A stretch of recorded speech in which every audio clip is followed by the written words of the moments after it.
You look up, and you see thunder break across the clouds. You see Thor striking his hammer Mjolnir, and you feel your soul begin to awaken. You feel your ancestors calling you. You see the gates of Valhalla open as you see Odin atop his throne. Hello pagans, here's the continuation. So part 2 of the video I recorded the other night. This is on specific holidays and rituals involved in that. So I wanted to keep these 2 videos separate because I just want to make sure that everyone knows that when I talk about my rituals, it's my personal practices, and there's nothing written down that says this is how you're supposed to do things. In fact, that's not how I believe in paganism at all. I consider it more like guidelines on how you should do things. The only things I think you have to do is speak to the gods, honor the spirits, and remember the ancestors. As long as you do those things, that is paganism. That is Norse paganism, specifically with Odin, Thor, the Norse pantheon. When it comes to individual rituals, that's kind of up to you. But as previously discussed, these are the holidays that our ancestors celebrated, and it's holidays that I hope that we celebrate together one day. So we'll start at the top, which is the Harvest Festival, which just occurred, which happens on September 21st, most places, I believe. And this is a festival to celebrate the end of summer. Now, I, in my research, have figured out it's very much similar to Oktoberfest. It is a celebration of brewing meads, of brewing ales, of creating preserves, sauerkraut, smoking pork, and preparing for winter. Making those foods and those preparations for the winter to come, and also to celebrate the hard work everyone's put in during the summer. So this is definitely going to be the party festival for paganism, because I think it's going to be the time that everyone starts bringing all their meads that they've made over the summer, and breaking open those new casks of ale and everyone trying it. It should be a great time, and this should be a very lax festival. It's about celebration because truly we all work hard during the summer. It's hot in most places, even in the northern countries. It gets really hot, and especially now, I mean, it's been 90 degrees almost every single day for 3 or 4 months here in Kentucky. So to celebrate, hey, we've made it through, but also to celebrate the preparation of winter as well. With this festival, I think it's usually acceptable to sacrifice things like the summer crops, the best of the crops, mead, ale, any livestock that were raised over the summer that you're willing to give, and things like that. And as far as I can tell, there's nothing more to that festival besides celebrating the harvest. If you know more, please let me know. Other than that, it just seems like a very, very good fall festival. And that brings us to Yule. Now, Yule is probably the most important pagan holiday. So Yule starts on the winter solstice, and it lasts for 12 days. So the 12 nights of Christmas, basically. Now, this is important to remember that Christians basically stole everything from pagans, and everything I say is going to sound very similar to other religious holidays during the same time. But remember, Yule was first. For instance, what you decorate your house in is evergreens, and in particular evergreen trees, in which can be decorated and have presents under. Because present giving and gift giving is also a popular part of Yule. Some pagans give one present a day to whoever they please, or one present for your mother, one present for your father, and then another present for your mother, another present for your father, etc., etc. But typically in our busy lives, we'll most likely celebrate the gift giving on Christmas just because it's customary and makes sense. But what makes Yule unique is the individual days of Yule. So yes, it's 12 days, but the first day is Mother's Day. So this is a day that we celebrate Norse guardian spirits, particularly feminine spirits that watch over us. Let me double check what they're called because now I can't remember. Disiri. I just had to double check, make sure I didn't butcher that. But they are the feminine Norse spirits, typically ancestors that watch over the family line throughout the generations. So the first night is a very formal celebration to what they have done for the family and what they continue to do for the family. After that is kind of up in the air when these things happen. Now, obviously, the 21st being Mother's Day and the Mother's Day and the first day of Yule, it quickly transitions to around Christmas Eve, Christmas Day, which is pretty normal holidays for most people. So typically, I'm assuming those days will get filled with the other events. And the next event is going to be Odin's Day. So this is another kind of serious one. I would say very serious because Odin's Day is to celebrate him riding in the wild hunt for the 12 days, but also to recognize runic practices, runic magic. He is the rune lord, so it's to kind of celebrate that as well. So this entire day is about him, giving sacrifice to him, giving blood to him, and reading stories about Odin, things like that. So this next day is a lot less serious, and I'm really excited for it because I didn't know about it. I'm going to be honest, I didn't know anything about it. But it is Suna Day, so the sun day. I thought Suna, which is the sun, was Sol, but I was mistaken and was wrong. It's Suna. I learn new things about paganism every day, and I want to share that with you. I'm not perfect. We have a lot to learn, and there's a lot of knowledge out there. So yes, Suna Day, or Suna Blot, is the celebration of the sun. So the way you celebrate this is by staying up all night long. So I would say this is you can either take it as a boring way to be like, yes, let's reflect on the sun, or you could be a pagan and you can drink all night and give gifts all night and feast all night and fight all night. That's what I'm going to do. I'm going to do this wonderful night of just like partying, of having a good time, because that sounds, I mean, I've definitely had days, I'm 25, I've had days where I've stayed up all night to see the sunrise. It's kind of like a really nice sense of accomplishment.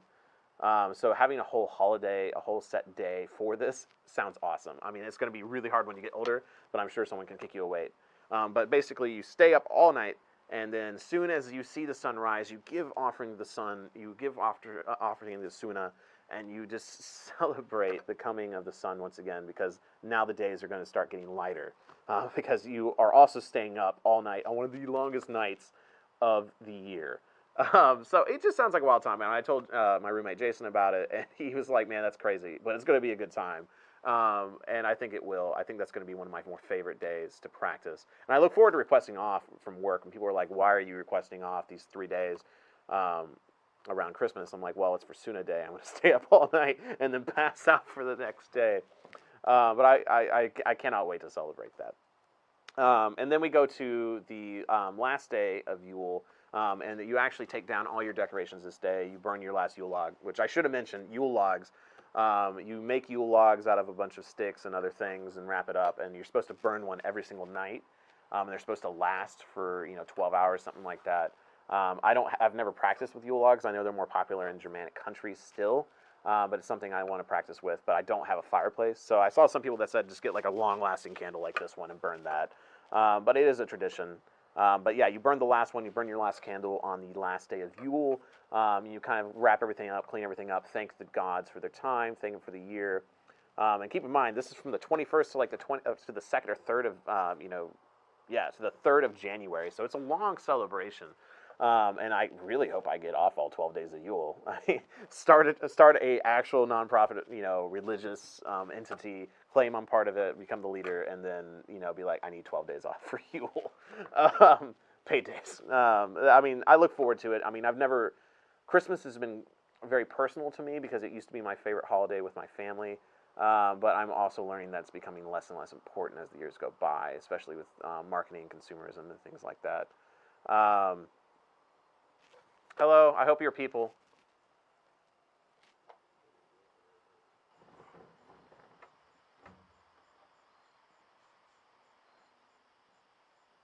Okay, so that was really weird. As you saw, I was trying to be nice, but there was 2 people approaching me from behind my camera. I couldn't see them because I had the light in front of me from the candles, and they wouldn't say anything. I tried to address them, as you saw, and they wouldn't say anything, and they were just kind of standing there, and it was really weird. I mean, it's exactly what I feared when I started these videos at night, and I didn't think it would happen. But then I tried to say something again, and they just said, what do you want us to do? What do you want us to do about it? And started acting all weird. And so I was like, cool, and I just put out all the candles, I packed up the camera, and I got out of there. It was weird. It was probably just people just trying to hang out where I was and pushing me out. It's just weird because I'm clearly filming something. I'm clearly have something going on, and plus I look a little weird. I'm again the whole Satanist thing potentially. I'm just surprised they approached me at all. But again, they were so weird about it. I just decided to leave. But now you get to see how bad the lighting is here, as I was talking about in the previous video. That's why I don't typically shoot videos here at night, because there's a street lamp here. It's terrible lighting if you're a videographer, photographer. I hate it. And it just would not look good, especially if I was trying to do offerings and things like that. But coming to where we were, closing in on Yule, moving to OSTARA, which is the spring festival, and it's also important to remember that this is another holiday that was appropriated by Christianity I asked one of my friends, what makes Easter Christian, and the only thing they said is Jesus. And that's it. Literally just slapped Jesus onto the end of Easter celebrations and made it a Christian holiday, when really it was OSTARA. And I mean, shoot, OSTARA happens the first full moon after the spring equinox, and the Easter happens on the first Sunday of April, which is basically them changing it so it doesn't sound so pagan, but it's a pagan holiday. And the pagan part was painting eggs, decorating, bright, happy colors, and doing this thing called chasing out Old Man Winter, which I think is pretty great. Someone dresses up as an ice giant or a icy old man, and a bunch of children chase him out because they're chasing out winter. It's a fun holiday. It's supposed to be fun. It's supposed to be uplifting because you've survived winter. You're moving into the warmer months. But I just think it's hilarious how the Christians have appropriated it to what they wanted, when really it's very pagan. So there's not much to say there. I mean, it's general, bloat sacrifices giving to the gods, saying thank you for letting me survive this winter, but also for the family to let everyone get outside and really enjoy it. The next big one, so this is the second biggest, probably the most widely celebrated, which is Midsummer. And I'm not talking about Midsummer, the movie, which has pagan elements in it that do pretty good. Maybe I'll do an analysis. I mean, it was good. If you've seen the movie, you understand that is one of the weirdest movies I've ever seen. And it did okay with the pagan stuff, but also made it look like they were psychopaths. Which, hopefully we don't end up like that. But that movie was weird. But not to get confused with that. So Midsummer, there is a maypole involved, which I didn't research that as much, just because I don't think that's as important. Maybe it is, let me know. But really, I wanted to focus on the fact that it's a celebration of summer's beginning. And acknowledging that the summer hard work is about to begin, which will lead to the fall harvest. So this is usually when people are working the most, planting if you're a farmer, or there's more daylight, so people are working longer. One of the biggest things here is lots of bonfires is the big midsummer thing.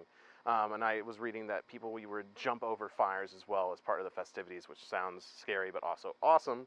But it's a big celebration that lasts throughout the day, obviously until 9 o'clock. At night is when the sun finally goes down on the summer solstice, which is why I should have said is it starts on the summer solstice.